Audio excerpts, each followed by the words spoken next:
श्री जगद्गुरु श्री कृष्ण परमात्मने नमः।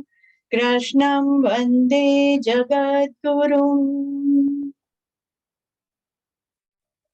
सद्गुरुदेव श्री स्वामी शिवानंद जी महाराज के श्री चरणों में प्रणाम।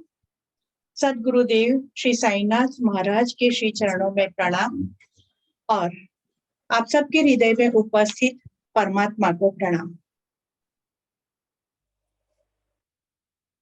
त्वमेव माता च पिता त्वमेव, त्वमेव बन्धुश्च सखा त्वमेव, त्वमेव विद्या द्रविणं त्वमेव, त्वमेव सर्वं मम देव देव।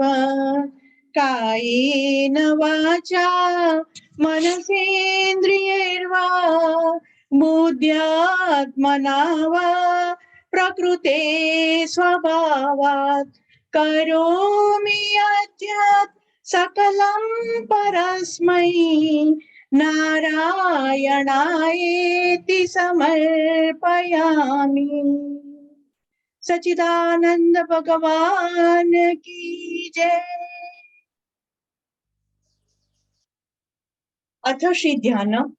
श्री कृष्ण परमात्मा की श्रीमद् भगवत गीता चालू करने से पहले ध्यान करेंगे श्री कृष्ण परमात्मा का जो मनोहर स्वरूप है उसका हम दर्शन करेंगे। सीधे बैठ जाए, आंखें बंद करें।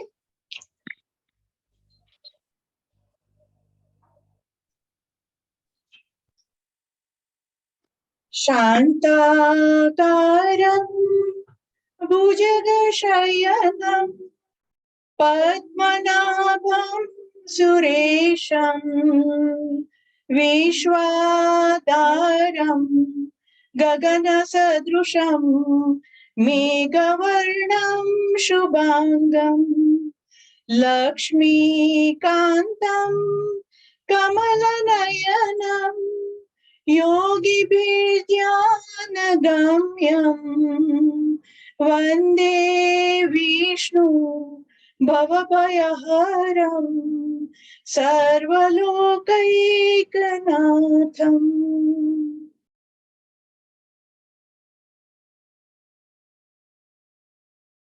श्री कृष्ण परमात्मा के श्री चरणों में प्रणाम करते हुए हम श्रीमद् भगवत गीता जो है उसका अध्ययन शुरू करते हैं। सबसे पहले श्रीमद् भगवत गीता महाभारत के भीष्म पर्व में वर्णन किया हुआ भगवान श्री कृष्ण और अर्जुन के बीच का संवाद है। और भगवान श्री कृष्ण कौन है? हमारी आत्मा है। और अर्जुन कौन है? हमारा जीवात्मा है। तो अर्जुन भी हम है, श्री कृष्ण परमात्मा भी हम ही है। हमारे साथ हमारा संवाद। तो ये जो 18 अध्याय में श्रीमद् भगवत गीता 700 श्लोकों में उसका वर्णन किया गया है। और कुरुक्षेत्र में, युद्ध क्षेत्र में, मध्य में भगवान श्री कृष्ण ने अर्जुन के साथ ये आध्यात्मिक सत्य जो है वो व्यक्त किए हैं। भगवान श्री कृष्ण का ये ज्ञान उपदेश देने के पीछे का एक ही तात्पर्य था कि हमारे मानव जात इसमें से कुछ ग्रहण कर सके और दैनिक जीवन कैसे जीना है, व्यवहारिक जीवन कैसे जीना है, और इसमें रहते रहते हमें आध्यात्मिक उत्कर्ष कैसे करना है, और जो सबसे अंतिम लक्ष्य है आत्म साक्षात्कार वो कैसे प्राप्त करना है। भगवान श्री कृष्ण परमात्मा स्वयं कहते हैं आत्म साक्षात्कार आपका जन्म सिद्ध अधिकार है और इसे इसी जन्म में प्राप्त करें। और इसके लिए आपको संन्यास लेने की आवश्यकता नहीं है। गृहस्थ जीवन में रहते रहते ही आप जल कमलवत, कमल जो होता है वो कादव में रहता है, फिर भी उसका सौंदर्य कैसा बना रहता है, वो एकदम से अलिप्त रहता है। पद्म पत्रम एवं अभास्यम, जो कमल में रहते हुए भी, कमल कादव में रहते हुए भी उसको कुछ स्पर्श नहीं करता है, इस तरह से गृहस्थ जीवन में जीते हुए भी हम अच्छी तरह से कैसे जी सके और भगवत स्मरण में कैसे रहे, वो भगवत गीता का गान है। और ये श्री कृष्ण परमात्मा की वांग्मयी मूर्ति है। परमात्मा ने स्वयं अपने मुख से ये ज्ञान दिया हुआ है। और हिंदू पंचांग के अनुसार मार्गशीर्ष यानी कि माक्षर महीना की शुक्ल पक्ष की एकादशी के दिन यह ज्ञान श्री कृष्ण परमात्मा ने अर्जुन को दिया था। तो ये दिन को गीता जयंती के रूप में मनाया जाता है। गीता वेदों का नवनीत है। वेद तो है, 4 मुख्य वेद है, लेकिन चारों वेद हम इस जन्म में पढ़ सके, उसको समझ सके, इतना टाइम हमारे पास नहीं है, क्योंकि जानने का बहुत कुछ है और जीवन काल बहुत कम है और इसमें बहुत कुछ प्राप्ति करना है। तो जो सार तत्व है, क्षीर नीर विवेक, जो हंस होता है वो जल से मिश्रित दूध होता है, इसमें से दूध ग्रहण कर लेता है, जल को छोड़ देता है। इस तरह से जो ज्ञान हमें संपादन करना है हमारे लक्ष्य प्राप्ति के लिए, वो गीता में दिया हुआ है। इसीलिए इसको कहते हैं वेदों का नवनीत और उपनिषदों का अर्क कहा गया है उसको। और ये महान मार्गदर्शक है, महान गुरु है गीता जी। और जैसे पारसमणि होता है, वो जो लोहा होता है, उसको कहीं से भी स्पर्श करे, कोई भी कॉर्नर में से स्पर्श करे तो भी पूरा लोहा सोने का बन जाता है। इसी तरह से श्रीमद् भगवत गीता के 700 श्लोक है, लेकिन कोई भी एक श्लोक पर भी आप चिंतन मनन करते हैं तो भी हमारी चेतना सोने जैसी होने लगती है, कांतिमय होने लगती है। तो हम ये जो हमारा योग शिक्षक तालीम शिविर के जो दिन है उसमें थोड़ी झड़प करेंगे, लेकिन मेरा विचार है 18 अध्याय पूरा हम उसका चैंटिंग करेंगे। तो आज हम शुरू करेंगे पहले अध्याय से। और पहला जो अध्याय है उसका नाम है अर्जुन विषाद योग।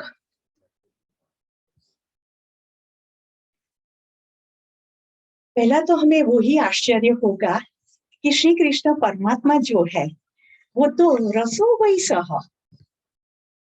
रसेश्वर है, रासेश्वर है, तो फिर विषाद से क्यों शुरू किया? श्री कृष्ण परमात्मा तो पूर्ण आनंद, पूर्ण ऐश्वर्य, पूर्ण प्रेम और हमारा लगने वाला कोई व्यक्ति, जैसे ऐसे ही लगता है कि मेरा ही कोई व्यक्ति है ये, कि जिसको मैं पूरे हृदय की सभी बातें बता सकती हूँ। ऐसे श्री कृष्ण परमात्मा रसोई सह, तो उन्होंने विषाद युग से क्यों शुरू किया है? तो उसका कारण ही है कि ये जगत की वास्तविकता है। श्री कृष्ण परमात्मा स्वयं प्रेम स्वरूप, आनंद स्वरूप होते हुए भी जगत की वास्तविकता को लक्ष्य में लेते हुए उन्होंने विषाद से शुरू किया है। हमारे पास सब कुछ होते हुए भी कोई चीज नहीं है ऐसा नहीं है। अच्छा परिवार है, अच्छा घर है, अच्छा खाना पीना है, अच्छे वस्त्र है, सब कुछ अच्छा है, फिर भी कहीं पर कुछ मिसिंग लगता है कि नहीं? कुछ कमी है। क्या कमी है वो मालूम नहीं पड़ता है, लेकिन जो उच्च स्तरीय आनंद प्राप्त करना है वो हम नहीं कर पाते, और वो ही विषाद है। इसे ही डिप्रेशन कहते हैं। और हम सब में ज्यादा या कम डिप्रेशन तो है ही है। और इसका कारण है कि जो हमारा परमात्मा तत्व है, जहां से हम अलग होकर आए हैं, अलग होकर आए तो उसका विषाद है, विरह है। इसकी वजह से अंदर, और हम ढूंढते हैं ये नहीं है ना तो मुझे दुख है, ये नहीं है तो मुझे दुख है, लेकिन कारण वो नहीं, हम कारण ढूंढते रहते हैं। कारण तो यही है कि हमारा जो मूल स्रोत है, मेन सोर्स है, वहां से हम अलग हो गए हैं और उसको पाने की हमारी चेष्टा है। और श्रीमद् भगवत गीता इसके लिए ही है कि ये शरीर में रहते हुए भी आप परमात्मा चेतना के साथ कैसे जुड़े हुए रहते हैं और हमेशा एक आनंद की स्थिति में रहते हैं। I am bliss, bliss, bliss absolute. हम गाते हैं आनंदो हम, आनंदो हम। तो आनंद की परिस्थिति कैसे प्राप्त कर सकते हैं, ये श्रीमद् भगवत गीता का गान हमें सिखाएगी। तो शुरू करते हैं प्रथम अध्याय अर्जुन विषाद युग। श्लोक बोलेंगे तो हम सब साथ में बोलेंगे, ठीक है? धीरे धीरे करके आपको इसके उच्चार भी आने लगेंगे। तो धृतराष्ट्र उवाच धर्मक्षेत्रे कुरुक्षेत्रे समवेतायुयुत्सव मामकाः पाण्डवाश्चैव किमकुर्वत संजय। ધૃતરાષ્ટ્ર બોલ્યા, હે સંજય, ધર્મભૂમિ કુરુક્ષેત્રમાં એકઠા થયેલા યુદ્ધના ઈચ્છુક મારા तथा पांडुना पुत्रों ने शू कर। कुरुक्षेत्र में जो इकट्ठे हुए हैं तो मेरे और पांडु के पुत्रों ने क्या किया, ये धृतराष्ट्र पूछते हैं संजय को। शुरुआत ही बताती है कि युद्ध होने ही वाला है, क्योंकि मेरे और पांडु के पुत्र के भेद दृष्टि आ गई। धृतराष्ट्र जो है, पांडु उनके भाई थे और उनका तो निधन हो चुका है, तो क्या अपने भाई के पुत्रों को मैं अपना पुत्र नहीं मान सकता? और उनके जो हक का होता है उनको मैं नहीं दे सकता? अगर ये भाव अंदर आता तो महाभारत होता ही नहीं। पहला ही श्लोक बताता है कि जहाँ भेद दृष्टि होती है वहां हमेशा क्लेश होता है, कंकास होता है, झगड़ा होता है, छोटा मोटा युद्ध चलता ही है। और धृतराष्ट्र उनके बाह्य चक्षु नहीं थे, हम मान सकते, लेकिन क्या अंतर चक्षु भी नहीं थे? वो क्या नहीं समझ सकते थे कि मेरे पुत्रों के बराबर है और उनका जो मुझे देना है वो देना है, मेरे भाई है कि नहीं है, मेरा फर्ज बनता है कि उनको देना है। और गांधारी उनकी पत्नी, उनके तो बाह्य चक्षु थे, फिर भी उन्होंने पाटा लगा दिया था। ये पुरवार करता है कि मेरे पति चाहे अच्छा करे बुरा करे, मेरी सम्मति है, मैं तटस्थ रहना नहीं चाहती हूँ, चाहे बुरा करते हैं, मेरी सम्मति, मुख सम्मति, जो करना है करो। तो पाटा लगा दिया है। और जब माता पिता पाटा लगाकर घूमते हैं, चक्षु बंद करके घूमते हैं, तो बच्चों में कहाँ से ये संस्कार आएंगे, कहाँ से दृष्टि आएगी कि हमें देना चाहिए? ये उदार मत कहाँ से आएगा? तो युद्ध तो होने ही वाला था। और कैसे का धर्म क्षेत्र कुरुक्षेत्र है, कुरुक्षेत्र जो युद्ध का मैदान है वह धर्म क्षेत्र है, यानी कि धर्म की स्थापना करने के लिए युद्ध हो रहा है, अपना स्वार्थ साधने के लिए नहीं हो रहा है कि मेरा स्वार्थ हो, मुझे राज्य मिल जाए, मुझे मेरा हक्का मिल जाए, इसके लिए ये युद्ध नहीं है।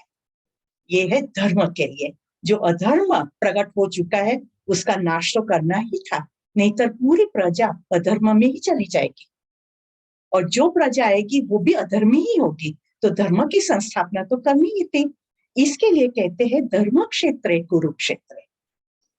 तो संजय उवाच, संजय किसे कहते हैं कि जिन्होंने राग द्वेष पर नियंत्रण प्राप्त कर लिया है, जिनके मन में ना तो किसी के प्रति मोह है न तो किसी के प्रति द्वेष है, वो संजय है।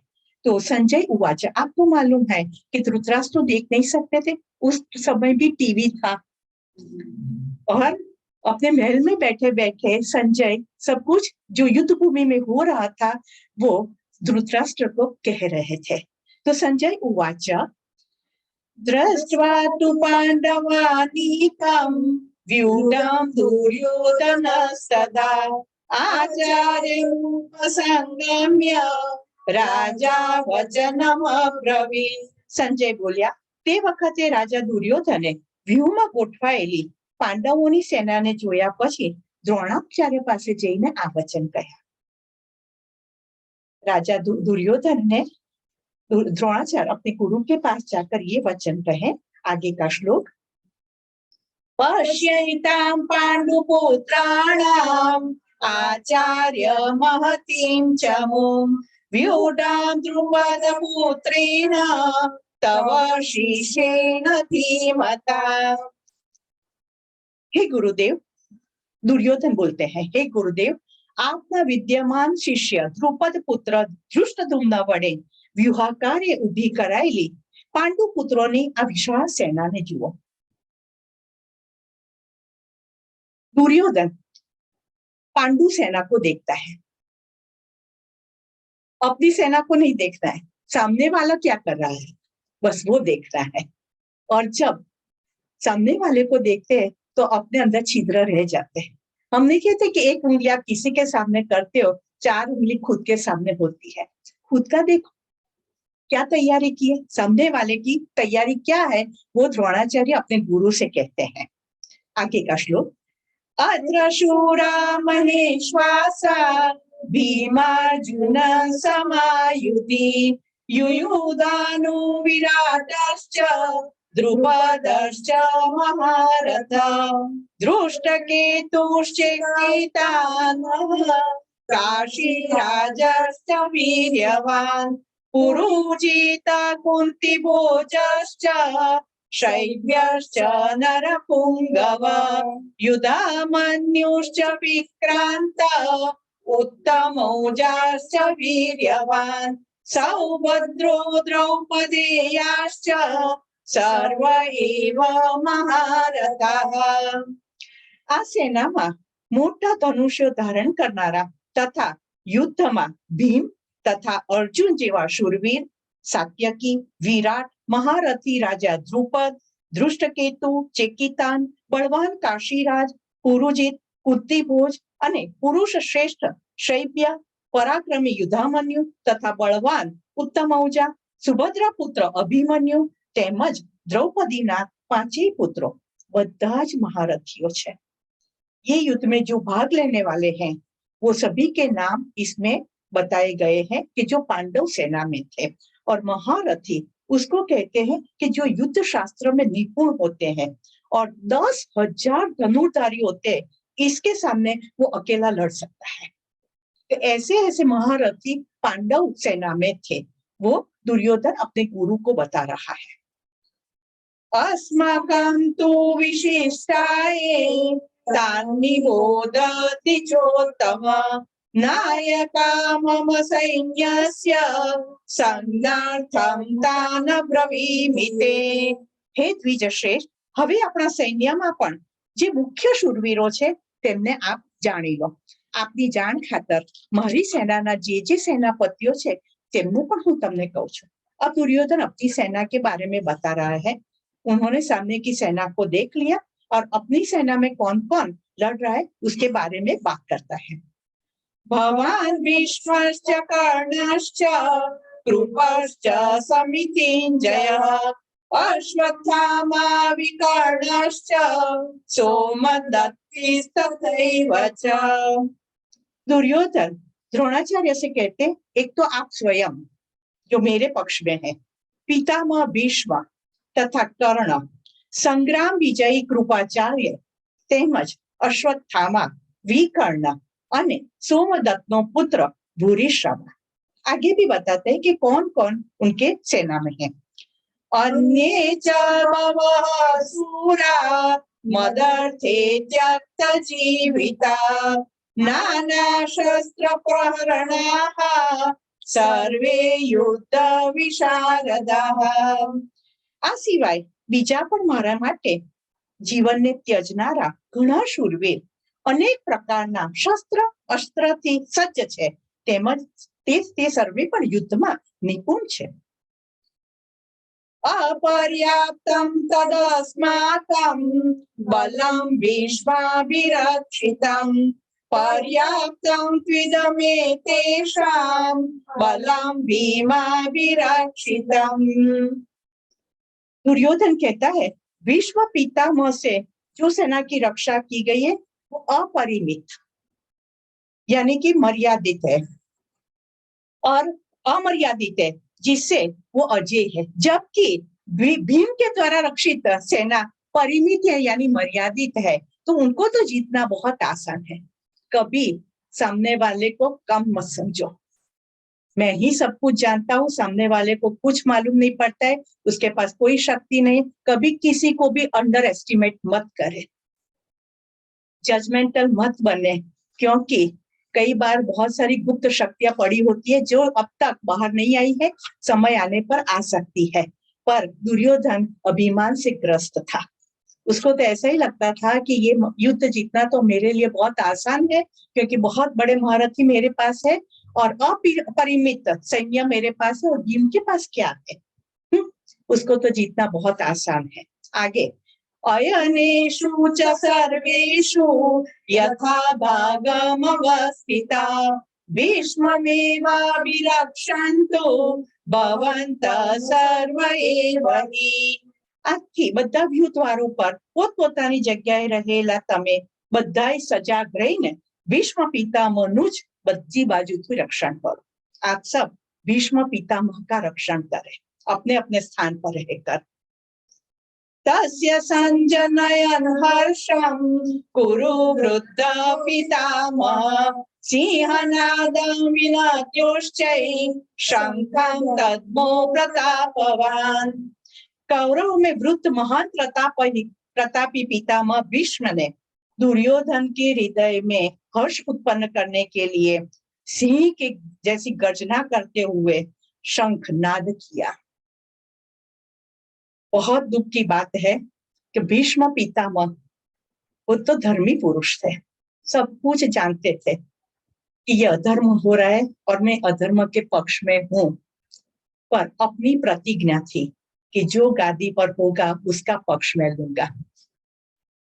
और दुर्योधन गादी पर था, इसके लिए वो उनके पक्ष में थे, तो उनको उनके लिए सिंहनाद परिगर्जना करनी पड़ती है, शंखनाद करना पड़ता है। उनके लिए कितना दुष्कर होगा वो आज हम समझ सकते हैं। जो व्यक्ति गलत कर रहा है उसका सपोर्ट करना, और व्यक्ति को मालूम है कि ये गलत कर रहा है फिर भी उसको सपोर्ट करना कितनी दुख की बात होगी। जो जानता है फिर भी करता है।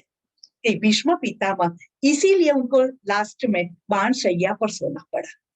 अगर उन्होंने धर्म का साथ दिया होता तो इमीडिएट उनकी मुक्ति हो जाती।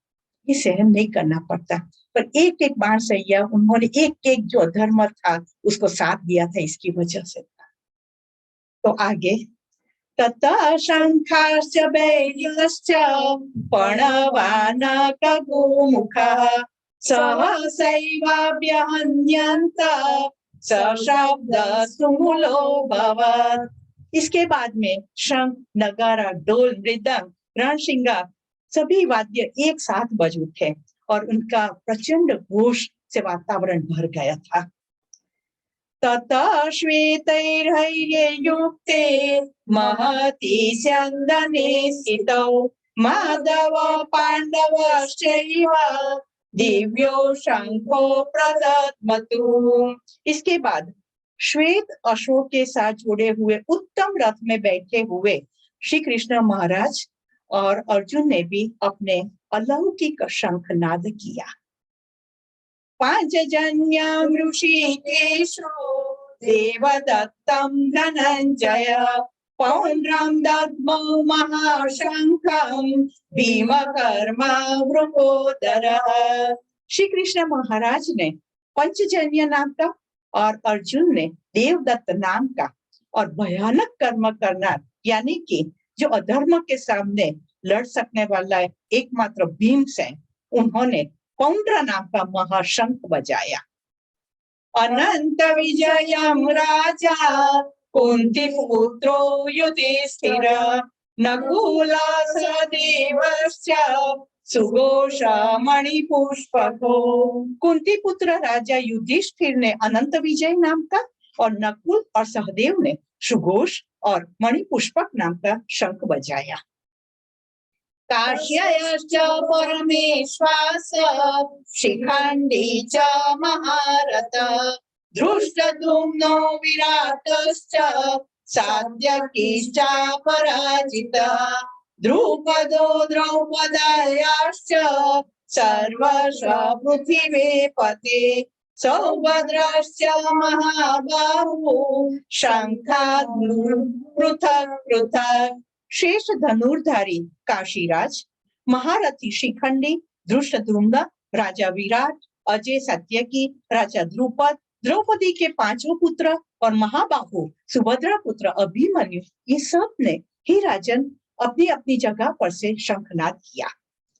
सघोषोदात्र राष्ट्रार्णं हृदयानि व्यधारयत् नभश्च पृथिवीं चैव तुमुलो व्यनुनादयन्।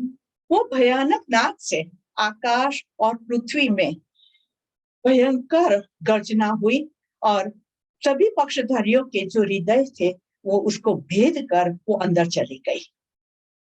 अथ व्यवस्थितान् दृष्ट्वा धार्तराष्ट्रान् कपिध्वज प्रवृत्ते शस्त्र सम्पाते धनुरुद्यम्य पाण्डव ऋषिकेशं तदा वाक्यम् इदमाह महीपते। अर्जुन उवाच सेनयोरुभयोर्मध्ये रथं स्थापयाम्युत। हे राजन, इसके बाद कपिध्वज, अर्जुन का जो रथ था उस पर कपिध्वज था, यानी कि बंदर का ध्वज लगाया हुआ था। युद्ध के लिए सज्ज धृतराष्ट्र और संबंधियों को, स्वजनों को देखकर, शस्त्र प्रहार की तैयारी देखकर, धनुष लेकर ऋषिकेश श्री कृष्ण महाराज से ये बोले, हे अच्युत, मेरा रथ दोनों सेनाओं के बीच में जाकर खड़ा रखो, जिससे मैं देख सकूं कि मुझे किसके साथ लड़ना है। अर्जुन ने श्री कृष्ण परमात्मा से प्रार्थना की है, क्योंकि जब परमात्मा सारथी है, रथ हाँकने वाला है, तो फिर तो बात चिंता ही किस बात की है। पर वो जानना चाहता था कि मैं देखूं कि मुझे किस किस के साथ लड़ना है, कौन कौन मेरे साथ लड़ने की तैयारी करके आया है। तो दोनों सेनाओं के बीच में रथ को ले जाकर खड़े रहने के लिए उन्होंने श्री कृष्ण परमात्मा को प्रार्थना की। यावदेतानिरीक्षेऽहं योद्धुकामानवस्थितान् कैर्मया सह योद्धव्यम् अस्मिन् रणसमुद्यमे। જ્યાં સુધીમાં રણભૂમિમાં ભેગા થયેલા યુદ્ધની અભિલાષા રાખનારા આ વિપક્ષી યોદ્ધાઓને સારી પેકી હું જોઈ ના લઉં કે આ યુદ્ધમાં મારી કોને સાથે લડવાનું છે, હું જોઈ તો લઉં।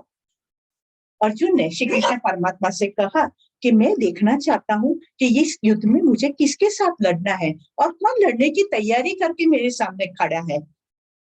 योत्स्यमानानवेक्षेऽहं ययेत्रेऽत्र समागता धार्तराष्ट्रस्य दुर्बुद्धे युद्धे प्रियचिकीर्षव। दुर्बुद्धि दुर्योधनનું યુદ્ધમાં હિત ઈચ્છનારા જે રાજાઓ આ સૈન્યમાં આવ્યા છે તે સૌ યુદ્ધ કરનારાઓને હું સારી રીતે જોઈ તો લઉં। अर्जुन को मालूम था कि दुर्योधन पापाचारी था, आत्यायी था, गलत काम करने वाला था। फिर भी उसको आश्चर्य होता है कि उसको सपोर्ट करने वाले कौन कौन से राजा है। मैं उनको देखना चाहता हूँ कि कौन अधर्म को साथ देने के लिए तैयार हो गया है, तो मैं उनको देख लूं कि वो कौन धर्म के सामने लड़ना चाहते हैं। फिर संजय उवाच एवमुक्तो ऋषिकेशो गुडाकेशेन भारत सेनयोरुभयोर्मध्ये स्थापयित्वा रथोत्तमम् भीष्मद्रोण प्रमुखत सर्वेषां च महीक्षिताम् उवाच पार्थ पश्यैतान् समवेतान् कुरुनिति। संजय बोलिया, हे धृतराष्ट्र, ગુડાકેશ અર્જુન દ્વારા આ પ્રકારે કહેવાયેલા ઋષિકેશ શ્રી કૃષ્ણચંદ્રે બંને સેનાઓની મધ્યમાં ભીષ્મ અને દ્રોણાચાર્યની તેમજ સમસ્ત રાજાઓની સામે ઉત્તમ રથને ઉભો રાખીને આ પ્રમાણે કહ્યું, હે પાર્થ, યુદ્ધ માટે એકઠા થયેલા આ કૌરવોને જો। श्री कृष्ण परमात्मा बराबर रथ को दोनों सेना के मध्य में लेकर खड़े रहे और अर्जुन को कहा, हे पार्थ, अब देख लो, युद्ध के लिए जो इकट्ठे हुए हैं वो कौरव पक्ष को अब ध्यान से देख लो। तत्र पश्य स्थितान् पार्थ पितॄन् अथ पितामहान् आचार्यान् मातुलान् भ्रातॄन् पुत्रान् पौत्रान् सखींस्तथा श्वशुरांश्चैव सेनयोरुभयोरपि। ત્યાં પૃથા પુત્ર અર્જુને એ બંને સેનાઓમાં રહેલા, दोनों सेनाओं में खड़े हुए अपने बुजुर्गों, चाचा, पितामह, गुरु, मामा, भाई पुत्र, पौत्र, मित्र, ससुर पक्ष, सबको जो अपने स्वजन ही थे उनको ही देखा। कैसी हालत होगी, हमारे रोंगटे खड़े हो जाते हैं कि उसकी हालत कैसी होगी कि जो अपने ही थे वही सामने लड़ाई के लिए खड़े हो गए हैं। आगे, तान समीक्ष स कौन्तेय सर्वान् बन्धूनवस्थितान् कृपया परयाविष्टो विषेदन्निदमब्रवीत्। वहां उपस्थित अपने ही भाइयों और स्वजनों को देखकर एक वो कुंती पुत्र अर्जुन अत्यंत करुणा से प्रेरित होकर विषाद करते हुए डिप्रेशन में आकर ये वचन बोले। श्रीमद् भगवद गीता यहाँ से शुरू होती है। ये तो महाभारत के युद्ध पर जो सेना खड़ी हुई थी उसका वर्णन किया था, कौन कौन थे, लेकिन सही भगवद गीता का ज्ञान यहाँ से शुरू होता है। अर्जुन अब सब अपने ही स्वजन को देखकर एकदम से उसके गात्र ढीले पड़ गए। उनके मन में बहुत दुख हुआ, अरे जो मेरे है, अब तक मैं जिसको मान लेता था, जिसको प्रणाम करता था, जिसके लिए मेरे मन में रिस्पेक्ट था, जिसके लिए मेरे हृदय में प्रेम था, मैं अब तक कितना था, वही मेरे सामने लड़ाई करने के लिए खड़े हो गए। बस बात खत्म। और वही है जो सज्जन पुरुष है ना, वो हमेशा सद्गुणी ही होते हैं, सद्गुणी होते हैं। चाहे वो अपना हो या पराया, वो युद्ध करना कभी नहीं चाहता, कभी नहीं चाहता है। वो हमेशा साक्षी भाव से सबको देखना चाहता है। तो स्वामी शिवानंद जी महाराज हमेशा कहते हैं, तो जो सद्गुणी है वो तो सद्गुणी है ही, उसको तो मुझे कुछ नहीं कहना है, लेकिन जो पापाचारी है, दुराचारी है, उसको मुझे सही करना है, उसको सही मार्ग पर लगा देना है। तो यहाँ पर भी वही स्थिति का निर्माण होने जा रहा है, लेकिन अर्जुन सबको देखते हुए बस अब ढीला पड़ गया। उसका क्षत्रिय धर्म जो था वो एकदम से सुषुप्ति में चला गया और एकदम से वो सज्जन पुरुष हो गया कि जो लड़ना नहीं चाहता था। अर्जुन उवाच द्रष्टवेमं स्वजनं कृष्ण युयुत्सुं समुपस्थितं सिदन्ति मम गात्राणि मुखं च परिशुष्यति वेपतुश्च शरीरे मे रोमहर्षश्च जायते। अभी यहाँ पर हम अर्जुन के डिप्रेशन के सभी जो गुण धर्म है वो देखेंगे, जो हमने भी कभी कभी फील किए हुए हैं कि जब निराशा आ जाती है तो हमारा शरीर कैसे कंपन करने लगता है। ये अर्जुन बोले, हे श्री कृष्ण, युद्ध क्षेत्र में खड़े हुए युद्ध करने के इच्छुक मेरे जो स्वजन समुदाय है उनको देखकर मेरे सभी शरीर के अंग है वो शिथिल हो गए हैं, मेरा मुंह सूख रहा है, मेरे शरीर में कंपन हो रहा है और एक अत्यंत रोमांच हो रहा है।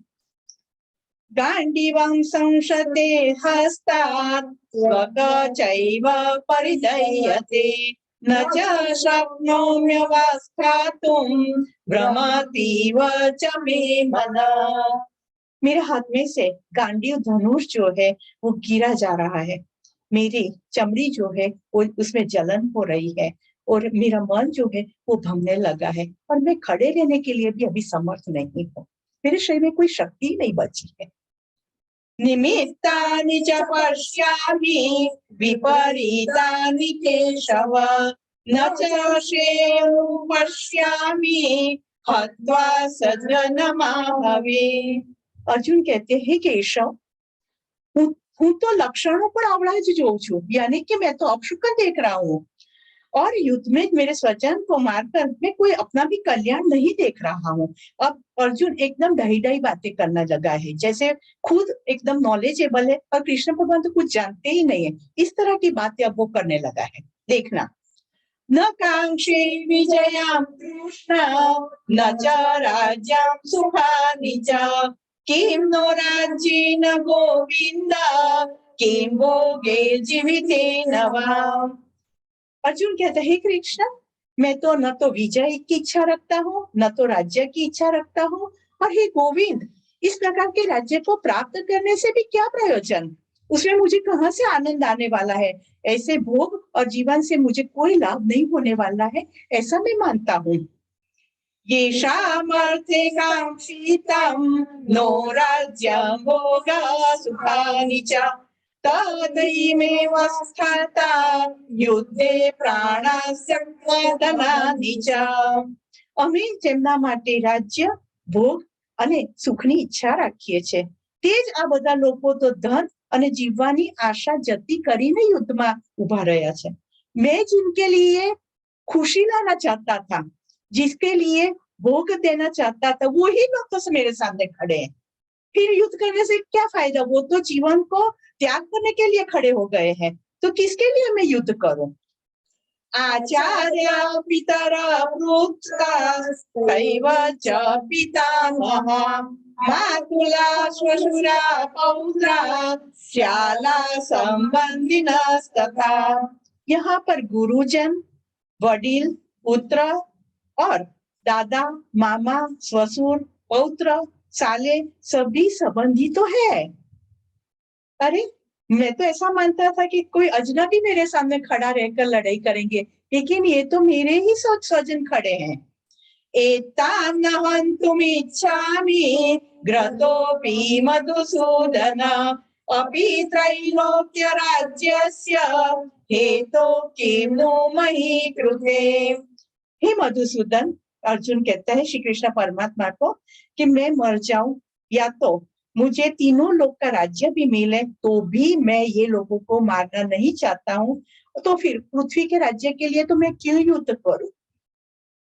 अपनी सभी सफाई वो युद्ध नहीं करना चाहते थे, डिप्रेशन था, इसके लिए अपनी सफाई वो श्री कृष्ण परमात्मा के सामने ऐसे रजूआत करता है कि कृष्ण भगवान मान जाएंगे कि नहीं, तू सही है, मैं ही गलत हूँ। निहत्य दात्र राष्ट्रान्न का प्रीति स्याच्च जनार्दन पापमेवाश्रयेदस्मान् हत्वैतानाततायिन। हे जनार्दन, धृतराष्ट्र के पुत्रों को मारकर हमें कौन सा आनंद मिलेगा? आत्यायियों को तो मारकर हमें भी पाप ही लगेगा। वो जानता है कि वो आत्यायी है। आत्यायी यानी दूसरे को दुख देने वाला, दूसरे को दुख लेकर खुशी प्राप्त करने वाले हैं, उसे आत्यायी कहते हैं। और दुर्योधन ने सभी प्रकार के ऐसे पाप किए हुए थे। तो एक तो कहते हैं, एक साइड पर अर्जुन को अपने भाइयों के प्रति प्रेम है, तो वो कहता है कि उसको मारकर मुझे क्या, और दूसरी साइड वो जानता है वो आत्यायी है, तो दूसरा ही कॉन्ट्राडिक्टरी स्टेटमेंट आता है, उनको मारकर तो मुझे पाप लगेगा। तो प्रेम भी है और लगेगा कि मुझे पाप लगेगा, तो मैं मारना नहीं चाहता। दोनों साइड से वो श्री कृष्ण परमात्मा को कन्विंस करने जा रहा है।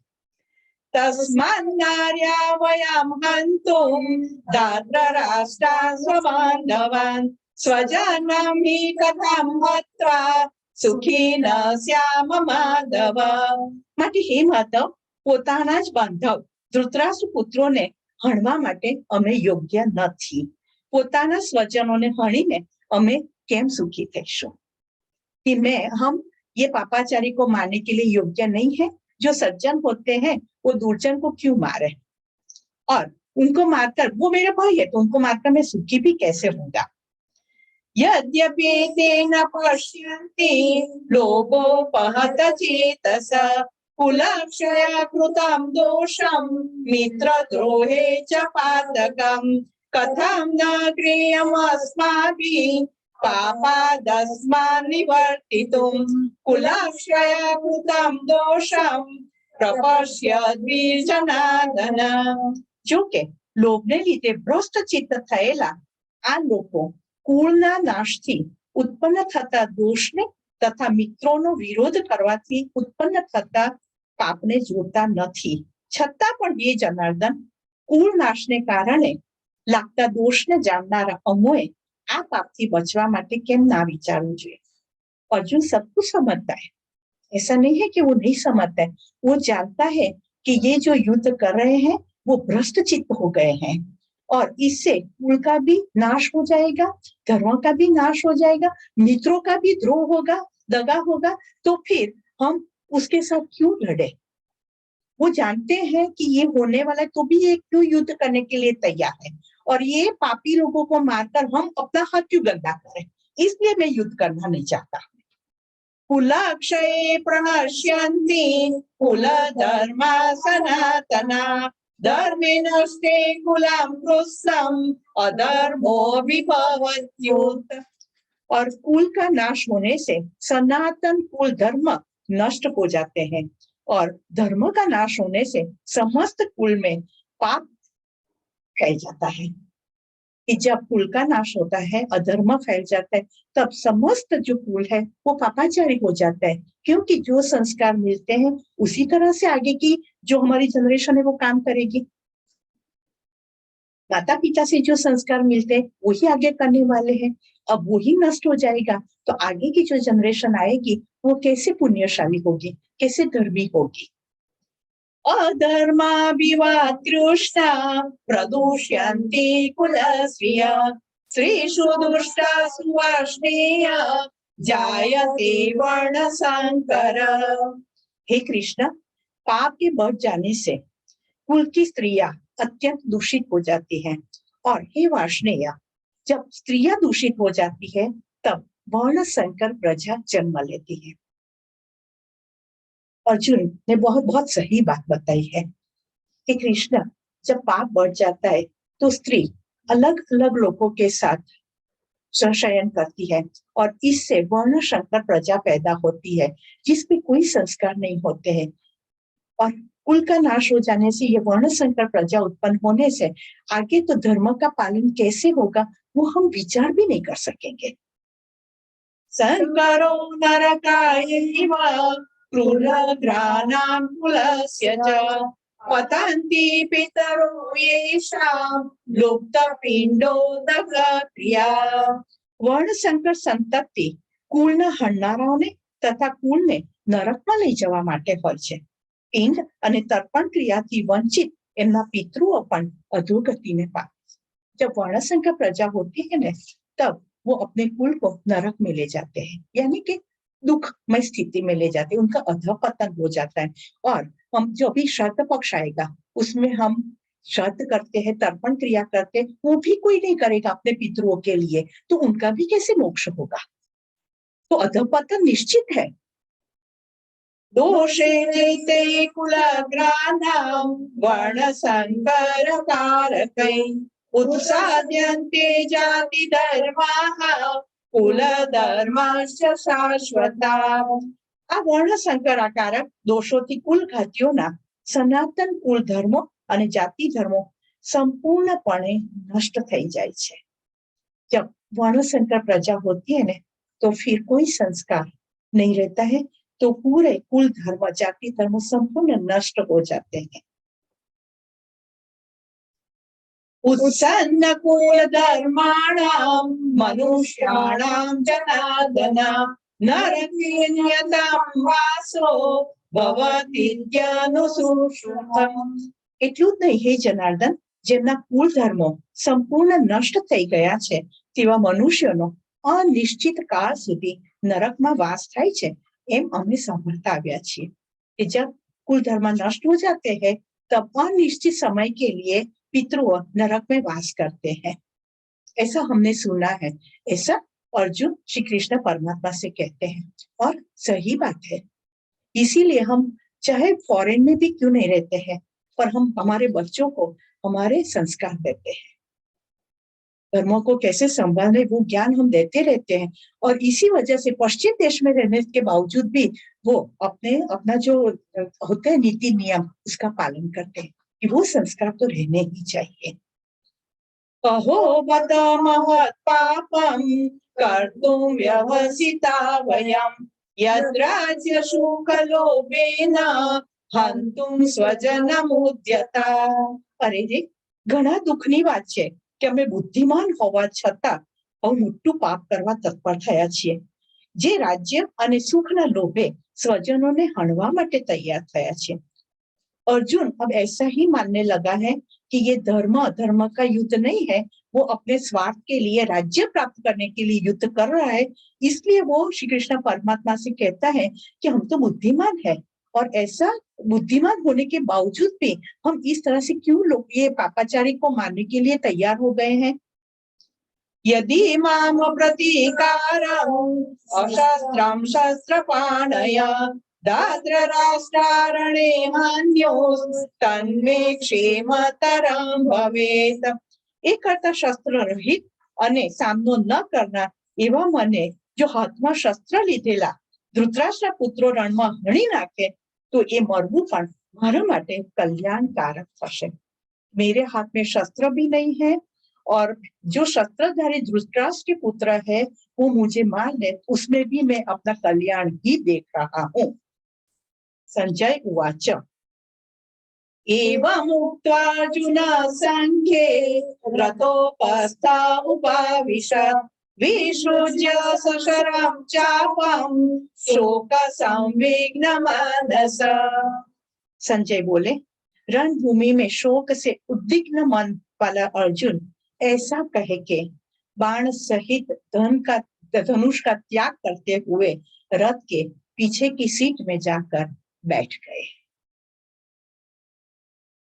ये पहला अध्याय जो है उसका सार यही है कि कौरव और पांडवों की सेना कुरुक्षेत्र में उपस्थित है और अर्जुन श्री कृष्ण परमात्मा को कहते हैं कि मेरा जो रथ है वो दोनों सेनाओं के मध्य में जाकर खड़ा रखे और मैं देखना चाहता हूँ कि मुझे किस किस के साथ लड़ना है। और जब अपने ही स्वजन समुदाय को सामने देखता है तब उसका मन बहुत उद्विग्न हो जाता है, उसको मन में विषाद हो जाता है कि अपने ही लोगों के सामने लड़ना है और वो लड़ने के लिए तैयार नहीं है, वो मरने के लिए तैयार है और अपना क्षत्रिय धर्म भूल गया है और धर्म की जो संस्थापना करनी है वो अपना लक्ष्य भी भूल गया है और वो ऐसा ही मानता है कि मैं राज्य के लिए लड़ रहा हूँ। तो वो इस प्रकार का शोक करते हुए अपने रथ के पीछे की सीट पर जाकर बैठ जाता है, बाण और धनुष्य का त्याग कर दिया और श्री कृष्ण परमात्मा को समझा दिया कि मैं युद्ध करना नहीं चाहता। बस यहाँ अध्याय 1 संपूर्ण होता है। ओम तत्सदिति श्रीमद् भगवद गीतासु उपनिषदस्तु ब्रह्म विद्यायां योग शास्त्रे श्री कृष्णार्जुन संवादे अर्जुन विषाद योगो नाम प्रथमो अध्यायः। और ये अध्याय का जो महात्म्य है वो भी मैं आपको बता दूं कि एक सुशर्मा नाम का ब्राह्मण था और वो ब्राह्मण होते हुए भी बहुत दुराचारी था। तो उसकी जब मृत्यु हुई तब वो नरक में उसका वास हुआ और दूसरे जन्म में वो बैल बनकर आया, उसने बैल के रूप में जन्म लिया और एक लंगड़ा भिक्षुक था उसके घर पे जा पहुंचा और लंगड़ा भिक्षुक उस बैल पर बैठकर वो चोरी करने के लिए भिक्षा मांगने के लिए जाता था और बैल को पूरा खाना भी नहीं मिलता था। तो एक दिन बैल चलते चलते रास्ते में गिर गया और भिक्षुक ने देख लिया कि अब वो मरने वाला है तो उसको छोड़कर चला गया और बैल के भी जो अपने पाप का कर्म जो है जो वो जब तक संपूर्ण नहीं होगा तब तक प्राण त्याग भी कैसे होगा। तो वो अंतिम श्वास ले रहा था पर प्राण जा नहीं रहा था, बहुत तड़प रहा था। तब वहां से एक वेश्या पसार हुई और उसने बैल के कान में जाकर कुछ कहा और जैसे वेश्या ने कुछ कहा उसके साथ ही बैल के प्राण चले गए, एकदम से उसके शरीर में से निकल गए और उसकी सदगति हो गई। दूसरे जन्म में वो एक ब्राह्मण के घर में आया और उसका नाम हुआ सोम शर्मा और ब्राह्मण के घर पे रहकर उसने बहुत ज्ञान प्राप्ति की और एकदम से ज्ञान प्राप्ति करते करते उसको उसका पूर्व जन्म याद आ गया और उसने देखा कि मैं बैल के जन्म में था और कोई स्त्री आई थी और मेरे कान में कुछ कहा और मेरी मृत्यु हो गई, तो मुझे वो स्त्री से मिलना है। तो उसको उसका चेहरा याद था। तो वो वेश्या के पास ढूंढते ढूंढते गया, अब वो भी बुढ़ी हो गई थी। तो उसने पूछा कि माँ आपने मुझे कान में क्या कहा था जिससे मेरे प्राण निकल गए और मेरी सदगति हो गई। तो वो वेश्या ने कहा कि वो तो मुझे भी नहीं मालूम है कि मैंने क्या कहा था, पर जो मैंने कहा था वो मेरे घर में एक पोपट था, वो जो बोलता था वो मैंने आपको कहा था। तो वो पोपट के पास गए दोनों और पूछा कि आपने क्या कहा, क्या आप मेरे घर में क्या बोलते थे। वेश्या ने पूछा तो वो पोपट ने कहा कि मैं पहले एक मुनि के घर में था और मुनि रोज गीता जी का प्रथम अध्याय का पठन करते थे और वो जोर से करते थे तो मुझे याद रह गया था, तो हमेशा वो मैं उसका चैंटिंग करता रहता था और एक पारधी ने मुझे पकड़ लिया और ये स्त्री के घर पे मैं आ गया तो वो मैं चैंटिंग करता था। तो वेश्या ने वो प्रथम अध्याय जो है वो सीख लिया था, उसको मालूम नहीं था कि मैं क्या बोलती हूँ, लेकिन वो चैंटिंग क्या करती थी और वो ही उसने बैल के कान में जाकर कहा था, तो बैल की सदगति हो गई। तो सोम शर्मा, वेश्या और पोपट तीनों ने गीता जी के पहले अध्याय का पठन नियमित रूप से किया और वो वैकुंठवासी हो गए। तो ये प्रथम अध्याय का महात्म्य है। कैसे भी कर्म हो, लेकिन इसका पठन करने से सद्गति होती है। तो अर्जुन विषाद योग नाम का पहला अध्याय समाप्त। ओम श्री कृष्णाय नमः। ओम श्री कृष्णाय नमः। ओम श्री कृष्णाय नमः।